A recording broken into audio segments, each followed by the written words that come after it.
پھر اتفاق سے محلے میں ایک دو شادیوں کا اہتمام شروع ہو گیا اور لوگوں کی توجہ علی احمد اور راجو سے ہٹ کر شادیوں کی طرف مبذول ہو گئی۔ ان دنوں علی پور میں مراسنوں کا ٹولہ آیا ہوا تھا۔ محلے کے جوان انتظار میں رہتے کہ کوئی بہانہ ہاتھ آئے تو مراسنوں کو بلائیں۔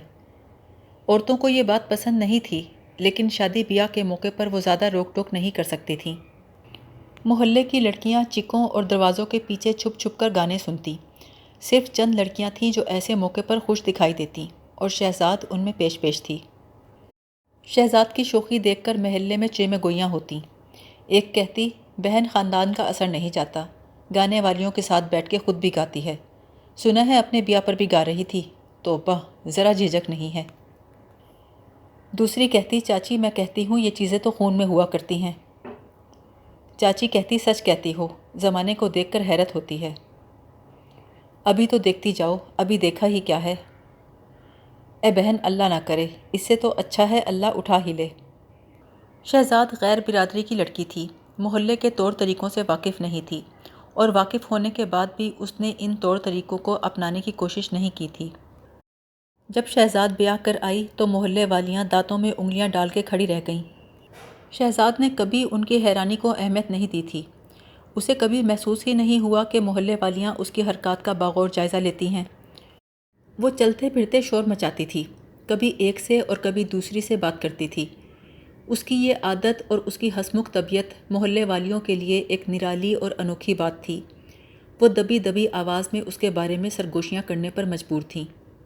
ایک دوسرے سے کہتی، دیکھو تو کیسے کلیلے بھرتی پھرتی ہے، ہرنی ہے ہرنی۔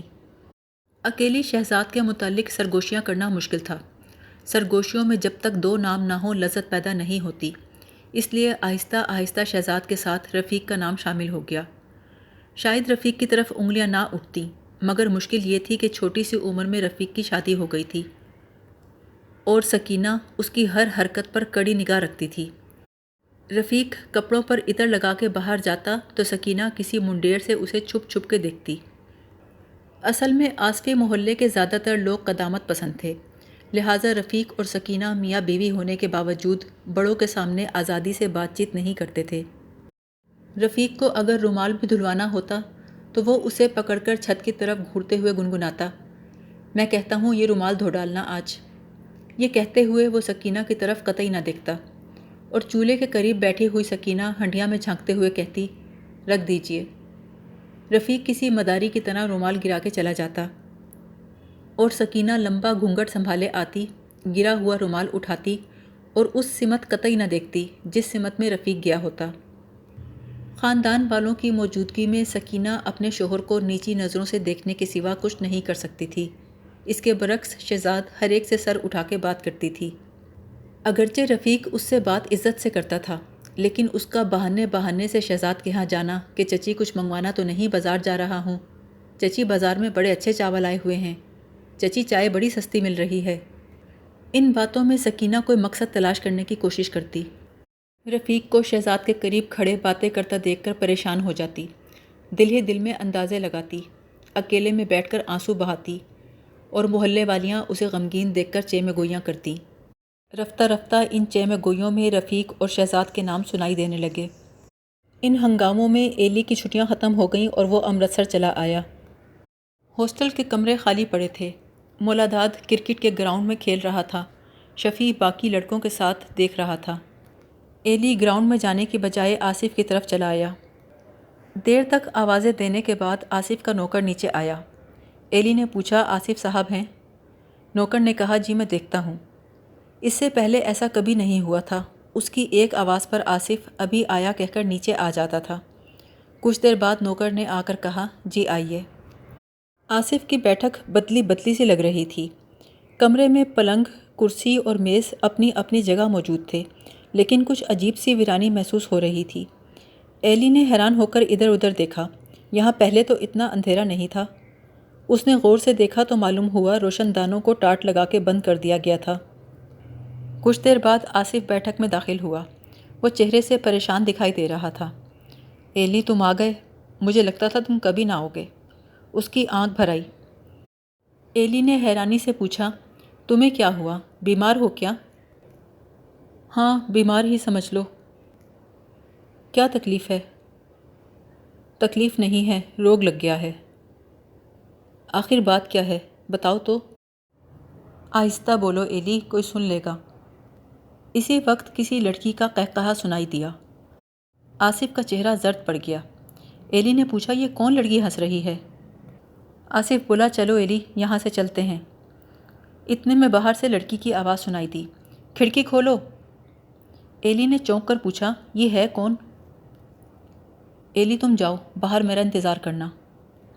ایلی گلی میں نکلا تو عین اسی وقت ایک اینٹ روشندان کے ٹارچ سے ٹکرا کر گلی میں گر گئی۔ ایلی نے باہر نکل کر سامنے والے چوبارے پہ نگاہ ڈالی۔ کھڑکی میں ایک لڑکی سرخ چہرہ لیے کھڑی تھی۔ اس کے سیاہ لمبے بال کھلے ہوئے تھے۔ وہ چلا کے بولی، اسے کہو باہر نکلے۔ ایلی ڈر کر تیز تیز قدم اٹھاتا چلا گیا۔ وہ دیر تک بازار میں ٹہلتا رہا، لیکن آصف نہ آیا۔ دوبارہ اس کے گھر جا کر آواز دینے کی ایلی کو جرأت نہ ہوئی۔ نہ جانے وہ لڑکی کون تھی، اس نے اینٹ کیوں ماری تھی، نہ جانے وہاں کیا حالات چل رہے تھے۔ آصف ایک دراز قد خوبصورت لڑکا تھا۔ طبعاً وہ ایک خاموش اور شرمیلا نوجوان تھا۔ نہ جانے اس میں کیسی کشش تھی کہ محلے کی تمام لڑکیاں اس کو دیکھنے کو بے قرار رہتیں۔ اس کے کالج جانے کا وقت ہوتا یا لوٹنے کا، وہ کھڑکیوں میں کھڑی ہو جاتیں۔ چند ایک تو چک اٹھا کر باقاعدہ سلام بھی کرتیں، مگر آصف زمین پر نظریں گاڑے جلدی جلدی گلی سے گزر جاتا۔ اسے لڑکیوں سے دلچسپی ضرور تھی، لیکن یہ ڈر غالب رہتا کہ لوگ کیا کہیں گے۔ نہ جانے اپنے والدین کو خوش کرنے کے لیے یا اپنے زہد و تقویٰ کا رعب جمانے کے لیے، وہ جب بھی کوٹھے سے اتر کر ماں کی طرف جاتا، کسی نہ کسی لڑکی کی شکایت ضرور کرتا۔ دیکھو اماں، آج فلاں نے مجھے سلام کیا ہے۔ اور اس کی ماں یہ حماقت کرتی کہ جھٹ نوکر کو بھیج کر لڑکی کے والدین تک شکایت پہنچا دیتی۔ جہاں کہیں نوکر شکایت لے کر پہنچتا، لڑکیاں آنسو بہا بہا کر والدین کو یقین دلاتیں کہ ان کا کوئی قصور نہیں۔ والدین اپنی بچیوں کی معصومیت پر یقین رکھنے کے خواہش مند ہوتے ہیں۔ وہ سمجھتے ہیں کہ ان کی اولاد بے حد معصوم اور پاک باز ہے، اور دوسروں کے بچے انہیں گمراہی کی طرف راغب کرنے پر ادھار کھائے بیٹھے ہیں۔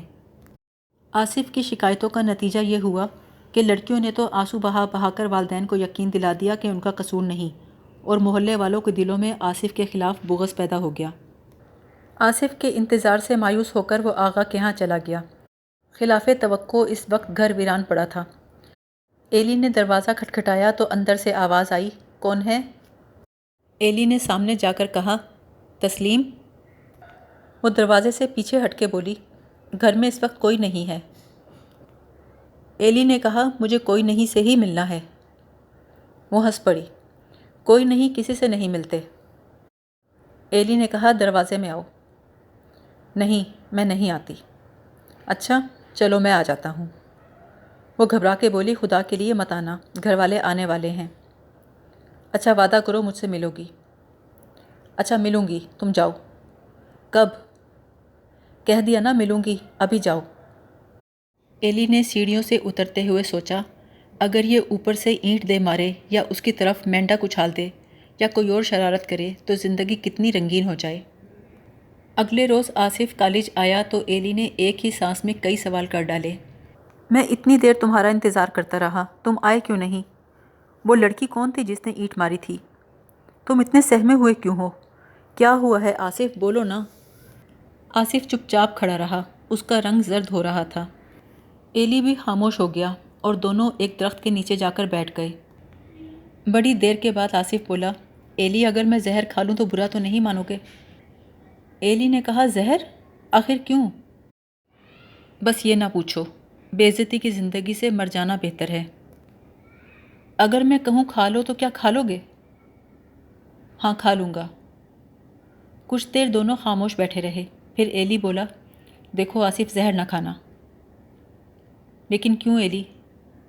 بس کہہ جو دیا، ابھی زہر کھانے کی ضرورت نہیں۔ تو پھر بتاؤ میں کیا کروں؟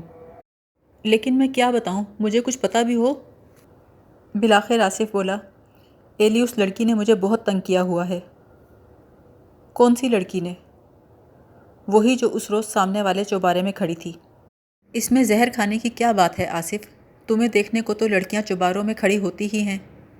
نہیں ایلی، یہ ان سے الگ ہے، یہ تو میری جان لے کر رہے گی۔ پہلے یہ بھی دوسری لڑکیوں کی طرح کوٹے پہ چڑھ کے جھانکا کرتی تھی۔ میں نے ایک دو مرتبہ اماں کے ہاتھ شکایت بھجوائی، تو اس نے کھلم کھلا کوٹھے پہ ٹہلنا شروع کر دیا۔ پھر یہ سارا دن دھوپ میں کوٹھے پہ کھڑی رہتی، جوں ہی میں نظر آتا مجھے سلام کرتی۔ صرف یہی نہیں، پھر اس نے نیا کام شروع کر دیا۔ صبح سویرے جاگنے کے بعد چارپائی پہ بیٹھی رہتی اور آنکھوں پر ہاتھ رکھے ہمارے کوٹھے کی طرف منہ کر لیتی۔ جب تک میں نہ جاگتا اسی طرح بیٹھی رہتی۔ جب میں اٹھ جاتا تو منہ سے ہاتھ اٹھاتی، مجھے سلام کر کے مسکراتی۔ معلوم ہوتا اس نے صبح سویرے مجھے دیکھنے اور سلام کرنے کی قسم کھا رکھی تھی۔ مجھے دیکھنے سے پہلے وہ چہرے سے ہاتھ نہیں ہٹاتی تھی تاکہ کوئی اور اس کے روبرو نہ آئے۔ یہ رودات سن کر ایلی سوچنے لگا کہ آصف کس قدر خوش نصیب ہے جس کے لیے کوئی لڑکی منہ پہ ہاتھ رکھے بیٹھی رہتی ہے۔ وہ حیران تھا آصف اس بات پر آبدیدہ کیوں ہے، آزردہ کیوں ہے، زہر کھانے کو تیار کیوں ہے۔ آصف کہنے لگا اس کے گھر والوں نے اسے بہتیرا روکا، ڈانٹا ڈپٹا، مارا پیٹا، لیکن یہ باز نہ آئی، یہاں تک کہ گھر والے ہار گئے اور انہوں نے اسے اس کے حال پہ چھوڑ دیا۔ پھر نہ جانے کیا ہوا، یہ اپنے آپ میں نہ رہی، اسے دورے پڑنے لگے۔ کبھی اس کی آنکھیں سرخ ہو جاتیں، کبھی منہ سوج جاتا۔ اس کی کیفیت دیکھ کر میرے تو اوسان جاتے رہے کہ لوگ کیا کہیں گے۔ میں محلے سے گزرتے ہوئے شرم سے سر جھکا لیتا۔ ایلی بولا لیکن اس سب میں تمہارا کیا قصور ہے؟ آصف بولا لیکن لوگ تو یہی کہتے ہیں کہ تالی ایک ہاتھ سے نہیں بجتی۔ ایلی نے کہا تم نے یہ سب مجھے پہلے کیوں نہیں بتایا؟ کیسے بتاتا؟ گرمیوں کی چھٹیوں میں تم تو علی پور گئے ہوئے تھے، تمہیں کیا پتا مجھ پہ یہاں کیا بیتی۔ اس کے بعد تو ایلی اسے پرواہ ہی نہ رہی کہ وہ کیا کر رہی ہے، نہ چھوٹے کی پرواہ نہ بڑے کا لحاظ۔ کوٹھے پہ چڑھ کر بلند آواز سے میرا نام پکارتی ہے، آصف آصف۔ جب میں اس کی آوازیں دینے پر سامنے نہیں آتا تو اینٹیں مارتی ہے۔ اس کا نام سفینہ ہے، اب اپنے گھر والوں سے کہتی ہے کہ مجھے آصفہ کہا کرو۔ بڑی دیر سوچنے کے بعد ایلی نے کہا آصف تم ایک کام کرو، تم لڑکیوں کی شکایتیں کرنا چھوڑ دو۔ دیکھو شکایتوں کی وجہ سے تم سے چڑھتی ہیں، ان میں ضد پیدا ہوتی ہے۔ آئندہ تم کسی کو دیکھو تو خود سلام کیا کرو تاکہ وہ تمہاری شکایت کرے۔ آصف گھبرا کے بولا وہ میری شکایت نہیں ایلی، میں یہ برداشت نہیں کر سکتا۔ دیکھو آصف اگر تم لڑکیوں کو سلام کرنا شروع کر دو تو ان کا برتاؤ محبوب جیسا ہو جائے، وہ اترائیں گی، نخرے دکھائیں گی۔ یقین کرو لڑکیوں کو دور بھگانے کی یہی ترکیب ہے۔ اچھا واقعی؟ تو اور کیا، جب تک ان سے بھاگتے رہو گے وہ تمہارا پیچھا کرتی رہیں گی، جب تم ان کے پیچھے بھاگو گے وہ تم سے دور بھاگیں گی۔ اور دیکھو زہر نہیں کھانا، ٹھیک ہے؟ چلو اچھا کل ملیں گے۔ وہ ساری رات آصف کے بارے میں سوچتا رہا، لیکن اگلے روز آصف کالج آیا ہی نہیں۔ 2 دن گزرنے کے بعد آصف کالج آیا تو پہلے سے بہتر نظر آ رہا تھا۔ ایلی نے اسے دیکھتے ہی کہا شکر ہے تم نے زہر نہیں کھا لیا۔ آصف بولا تم نے ہی تو کہا تھا کہ ابھی انتظار کرو۔ تو انتظار کر رہے ہو؟ نہیں، اب اس کی ضرورت نہیں رہی، اس کے گھر والے اسے زبردستی کہیں لے گئے ہیں، میں دعا کرتا ہوں وہ کبھی واپس نہ آئے۔ ایلی بولا آصف مجھے لگتا ہے اسے واقعی تم سے محبت ہے۔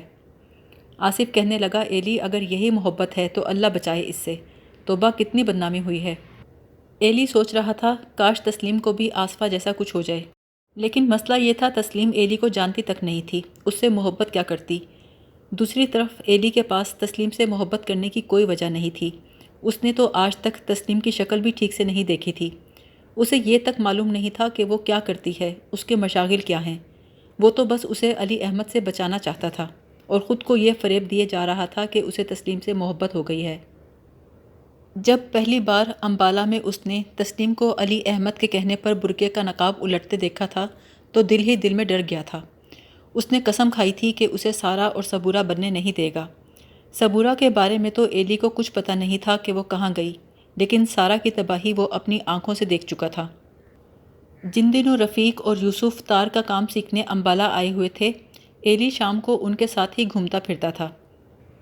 ان کے عیسائی دوست وکٹر اور جان اپنی عیسائی گرل فرینڈز کا بڑا تذکرہ کرتے تھے۔ بقول ان کے وہ سنڈے کے روز اپنی گرل فرینڈ سے ملنے کے لیے ہی چرچ جایا کرتے تھے۔ وکٹر اور جان کی گرل فرینڈز کے رنگ کالے تھے اور نین نقش بھدے، خود وکٹر اور جان بھی ایسے ہی تھے۔ ان کے صرف نام انگریزوں والے تھے، باقی دیکھنے میں وہ امبالہ والوں سے مختلف نہیں تھے۔ ایک روز وکٹر اور جان نے بتایا کہ چرچ میں کیتھی نام کی ایک نئی راہبہ آئی ہے۔ اس کا فیس بالکل میڈونا جیسا ہے، اس کی آنکھیں بالکل سحر زدہ کر دینے والی ہیں۔ وکٹر کہنے لگا وہ اتنی حسین ہے کہ کسی جنت کی حور۔ نہ جانے کس ظالم نے کیتھی کو تباہ کر دیا کہ اسے راہبہ بننا پڑا۔ رفیق اور یوسف نے حیرت سے پوچھا، تباہ کر دیا کیا مطلب؟ راہبہ کیوں بننا پڑا؟ وکٹر بولا، تباہ کرنے کا مطلب یہی ہے کہ اسے بچہ رہ گیا، یعنی پروف مل گیا، اسے راہبہ بننا پڑا۔ اگر وہ راہب خانے میں نہ ہوتی تو لوگ اسے قتل کر دیتے۔ جان نے آہ بھر کے کہا، ہائے میں اس کے لیے کیا کروں؟ مسکراتی تک نہیں، بات تک نہیں کرتی، بیچاری بڑی ہی دکھی ہے، اس کی آنکھیں ہر وقت آنسوؤں سے بھری رہتی ہیں۔ وکٹر نے ہوا میں گھونسا چلا کر کہا، جی چاہتا ہے اسے جان سے مار دوں جس نے کیتھی کا یہ حال کیا ہے۔ کیتھی کا ذکر سن سن کر رفیق اور یوسف کا اشتیاق اتنا بڑھ گیا کہ ایک روز وہ اسے دیکھنے چل پڑے۔ کیونکہ ایلی سارا وقت یوسف اور رفیق کے ساتھ ہی رہا کرتا تھا، لہٰذا وہ بھی ساتھ چلا گیا۔ جب چرچ کا دروازہ کھلا تو سامنے سے 6-7 لڑکیاں نگاہیں جھکائے ہوئی گزریں۔ وکٹر نے دبی دبی آواز میں کہا، دیکھو وہ ہے کیتھی، سب سے آخر میں۔ اس لڑکی کا رنگ سفید تھا، اس کے نین نقش ستواں تھے، اس کے ستے ہوئے چہرے سے اداسی ٹپک رہی تھی، اس کے شانے جھکے ہوئے تھے اور سر لٹکا ہوا تھا۔ ہائے! سب سے پہلے رفیق نے اسے دیکھا اور اس کے منہ سے چیخ نکلتے نکلتے رہ گئی۔ یوسف نے دیکھا تو آہستہ سے بولا، ایلی یہ تو سارا ہے، فرحت کی سہیلی۔ ایلی آنکھیں پھاڑ پھاڑ کر کیتھی کو دیکھ رہا تھا، اس کی آنکھوں سے 2 آنسو ڈھلک آئے۔ وکٹر اور جان پریشان ہو کے پوچھنے لگے، کیا ہو گیا تم لوگوں کو؟ یوسف بولا، کچھ بھی نہیں، یہ سوچ کر دکھ ہو رہا ہے کہ کتنا ظالم ہوگا وہ انسان جس نے اس بچی کو تباہ کر دیا۔ انہی سوچوں میں گم ایلی آغا کی گلی میں پہنچ گیا۔ دروازے پر آغا کا چھوٹا بھائی ہئی مل گیا۔ ہائے ایلی، تم آئے ہو؟ ارے یہ کیا صورت بنا رکھی ہے؟ ایسا لگتا ہے پٹ کر آئے ہو۔ آؤ تمہارا دل بہلاؤں۔ ایلی بولا، نہیں، میں ایسی جگہوں پہ نہیں جاتا۔ ہئی کہنے لگا، ارے نہیں، گھبراؤ نہیں، اس کے ہاں کوئی نہیں آتا جاتا، اس نے دھندا چھوڑ دیا ہے۔ کیسے کرے دھندا؟ ہمارے عشق میں مری جا رہی ہے، اور ایلی ایمان سے بالکل گھریلو عورت ہے، اس کے پاس بیٹھ کے ایسا آرام ملتا ہے جیسے ماں کی گود میں۔ اتنے میں آغا گیلے بالوں میں کنگا کرتے ہوئے غسلخانے سے نکلا۔ ہاں ایلی آیا ہے، بھائی اب تو آتے ہی نہیں تم، کون سے نئے مشاغل پیدا کر لیے ہیں؟ ایلی بولا، میں علی پور گیا ہوا تھا۔ اچھا۔ ہئی نے پوچھا، کیوں ایلی، چلو گے؟ آغا نے کہا، نہ بھائی، اس پہ تو کرم ہی کر۔ ہئی منہ بنا کر چلا گیا۔ ایلی کا جی چاہا کہ ہئی اسے زبردستی ساتھ لے جائے، اس کے پاس جو محبت کی خاطر دھندا چھوڑنے کی ہمت رکھتی تھی، جو روپوں کی جھنکار کو محبت پہ قربان کر سکتی تھی۔ آغا نے پوچھا، ایلی اتنے اداس کیوں ہو؟ ایلی بولا، نہیں تو کوئی بات سناؤ۔ سنانے کی کوئی بات بھی ہو؟ آغا نے برسبیل تذکرہ ہئی کا ذکر چھیڑ دیا۔ ہئی کی بات سنی تم نے؟ اس کا نام الماس ہے، یہاں کٹرے میں نئی آئی ہے، نہ جانے ہئی نے کیا کر دیا، بیچاری دھندا چھوڑ کے بیٹھ گئی ہے، اس کے میراثی بھوکے مر رہے ہیں اور ہئی کے خون کے پیاسے ہو رہے ہیں، لیکن یہ کسی سے ڈرے؟ توبہ کرو، سارا دن وہاں بیٹھا رہتا ہے، اور وہ اس کی جرابیں دھوتی ہے، چائے بنا کے پلاتی ہے، جانتی بھی ہے کہ ہئی وقت کٹی کر رہا ہے، پھر بھی فریب کھائی جا رہی ہے۔ عجیب جذبہ ہے محبت کا۔ یہ تفصیل سن کر ایلی حیران رہ گیا۔ ایک مدت سے وہ شریف کو انوری کی محبت میں آہیں بھرتے دیکھ رہا تھا، پھر سفینہ کو دیکھا جو آصف کی بے قراری میں دیوانی ہو رہی تھی، اور اب یہ الماس تھی جو بائی ہونے کے باوجود گھر بسانی کے لیے دھندا چھوڑنے کو تیار تھی۔ شام کو وہ اور آصف نہر کے کنارے خاموش بیٹھے تھے۔ ایلی کہنے لگا، آصف میرا جی نہیں لگ رہا، سوچتا ہوں علی پور سے ہوا ہوں۔ آصف بولا، لیکن میں کہاں جاؤں ایلی؟ ایلی بولا، تمہیں کہاں جانا ہے؟ اب تو تم خوش ہو سفینہ چلی گئی ہے۔ ہاں چلی گئی ہے، لیکن معلوم نہیں ایسا کیوں لگتا ہے جیسے شہر ویران ہو گیا ہو، جیسے کچھ کھو گیا ہو۔ آصف تم چاہتے کیا ہو؟ اب تو تمہیں کوئی تنگ بھی نہیں کرتی، پھر بھی اتنے اداس ہو۔ آصف نے آہ بھر کے کہا، چھوڑو مجھے، تم جاؤ ہو آؤ علی پور سے، کاش میرا بھی کوئی علی پور ہوتا۔ اگلے روز وہ علی پور پہنچا تو شام پڑ چکی تھی۔ محلے کی بڑی ڈیوڑی ویران تھی، چوگان میں بھی کوئی عورت نہ تھی۔ وہ چپکے سے گھر کی سیڑھیاں چڑھنے لگا۔ ہر طرف خاموشی چھائی تھی۔ دادی کے کمرے میں مٹی کا دیا جل رہا تھا۔ وہ دروازے میں جا کھڑا ہوا۔ دادی کا تخت جہاں وہ نماز پڑھتی تھی خالی پڑا تھا۔ سامنے چارپائی پر دادی بے حس و حرکت لیٹی تھی۔ ایری کچھ دیر خاموش کھڑا رہا، پھر آواز دی، دادی؟ سعیدہ نے مڑ کر اسے دیکھا، ہونٹوں پر انگلی رکھ کر خاموش رہنے کا اشارہ کیا۔ دادی میں حرکت پیدا ہوئی، اس نے نحیف سی آواز میں کہا، ایلی آیا ہے۔ ایلی سعیدہ سے لپٹ گیا، تم ایسے کیوں بیٹھی ہو؟ دادی کو کیا ہوا ہے؟ وہ لیٹی کیوں ہے؟ بتاؤ نا، تم خاموش کیوں ہو؟